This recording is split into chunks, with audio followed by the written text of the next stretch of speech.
remind yourself that you're happy. You're happy. It's a choice. Happy. I'm happy too. Happy. See that part? Happy.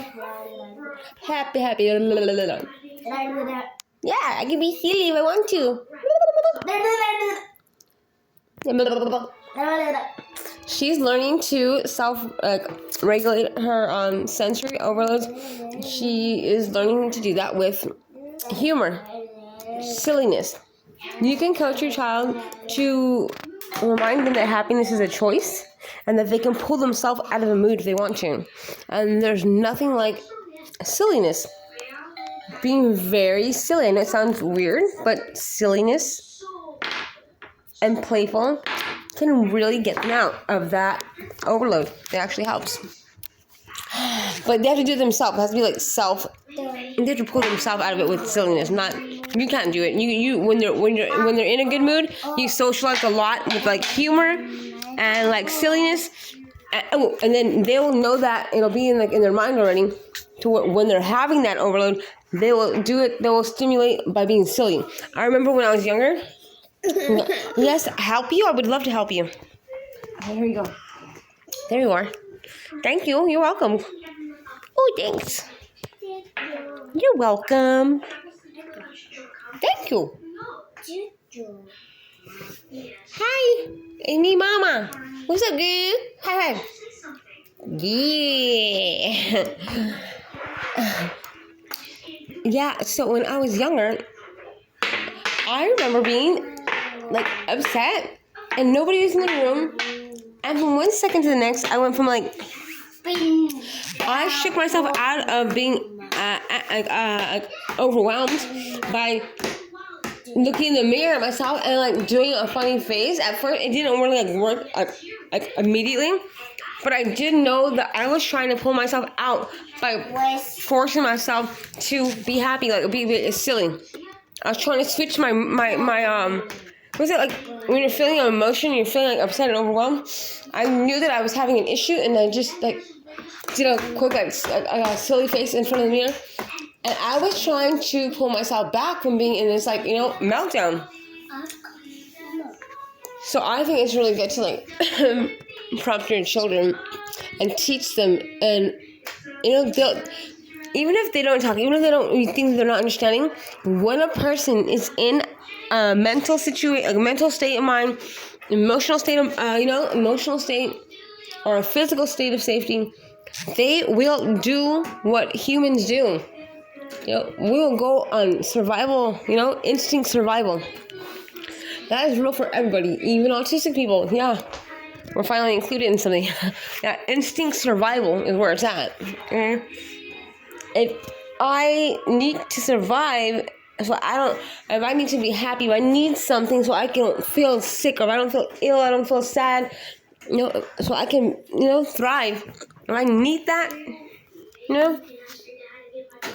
then it will be a very, it's very motivational. It's then I have the incentive to do something that I didn't do before, because I need it this time. So I really highly suggest that you still coach and teach them and show them silly engaging constantly, to where it's I'm gonna give you an example. When my mother went in and out of not your fingers, let me see. Oh, shake it off, you're tough. Sometimes you gotta get angry. If you're angry and you don't feel you get tough. You need a huggy? Just say so. Come on. I got lots of huggies. Oh, no huggies, Mama.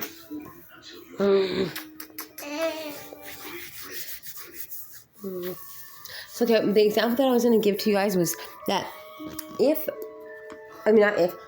when I was younger, my mom and my father, they had there were ups and downs, but they originally, their background was church. They were minister and and a choir instructor. That's who they were. Their identity, that's how I would label it. And though they backslid, my mom still believed in God so much that she always talked about it. God, and when she was scared, she'd be praying about it. whether she was, sinning or not, she still knew God. She knew God enough to always still talk about him, whether she was living, 100% for God or not. So, and when she would get nervous and get scared about something, she'd sing Christian songs. And and I watched her, though everybody thought I wasn't paying attention. Because I thought, I paid attention to everything, and I picked up and I noticed that she, what she did to give her strength, to give her faith, to give her hope. And, told me to do this. I just saw her doing it. So, your autistic child is observing you. They're doing it, observing you so much stronger than you think. Most kids are like, they're so distracted by everything around them. All the kids engaging them, all the family members. An autistic child, not many people engage us. So we're going to the safest place to where we can get some sort of love or some kind of, affection and to feel safe. And it's always the parents. So sorry, parents, but autistic children have a microscope on you. They are watching you even if you think they're not. And they're very much affected by things that even just affect you. And they see you sad, they see you mad, and they feel it in their body. They definitely feel it in their body. So, wow, it's like I'm thinking back right now as I'm saying this to you guys. It's so true. Come here, beautiful. I talk like that with my kids because it works. It helps. It's kind of like people don't realize it, but unless you're like educated, you can see what I'm doing. But I'm pulling her out of before she goes into a meltdown. There's certain tones you can use, certain activities where you talk to them, And sometimes with an autistic child, you have to keep and I know because I was once an autistic child. But sometimes they keep going and slipping into this highly sensitive, emotional phase, especially when they're younger. Into this. Do you have to use the restroom? I'll you run to the toilet. Hurry up, boy! You better not miss that toilet, Tiny. Let's go cheer him on. Come on. Mama, don't leave me. Do you have to use the restroom? Okay, everybody, I gotta go because Ozzy has to use the restroom. Izzy, say bye. Say bye, world. Tell him you're spicy. I'm spicy. The I spicy. Is he spicy? Who are you kissing? Who is this? Who the hell is he? I don't think so. No. A kiss again? You don't care? Let the world know.